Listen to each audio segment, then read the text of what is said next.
Senior सूबाई वजीर मरियम औरंगजेब ने कहा है कि 9 मई के मुजरिमों से मुल्क की तरक्की, संभलती हुई मईशत और आवाम की खुशहाली हजम नहीं हो रही।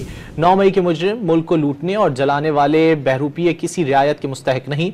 मरियम औरंगजेब ने 11 माह में तरसीलात ज़र में मजीद 31% इजाफे का खैर मकदम किया। कहा कि बैरून मुल्क मुकीम पाकिस्तानियों ने 31% ज्यादा रकम भेजकर सिविल नाफरमानी की कॉल मुस्तरद कर दी।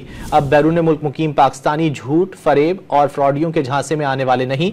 कहा कि मार दो, जला दो, गाली गलोच, गुंडागर्दी, झूठ, फ्रॉड, सिविल नाफरमानी की कॉल से आवाम का पेट नहीं भरता। ओवरसीज पाकिस्तानी संभलती हुई मईशत में अपना हिस्सा डाल रहे हैं।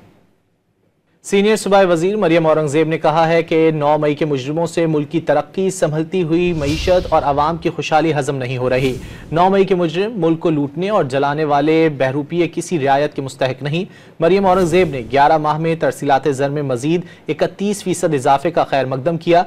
कहा कि बैरून मुल्क मुकीम पाकिस्तानियों ने 31% ज्यादा रकम भेजकर सिविल नाफरमानी की कॉल मुस्तरद कर दी। अब बैरून मुल्क मुकीम पाकिस्तानी झूठ, फरेब और फ्रॉडियों के झांसे में आने वाले नहीं। कहा कि मार दो, जला दो, गाली गलोच, गुंडागर्दी, झूठ, फ्रॉड, सिविल नाफरमानी की कॉल से आवाम का पेट नहीं भरता। ओवरसीज पाकिस्तानी संभलती हुई मईशत में अपना हिस्सा डाल रहे हैं।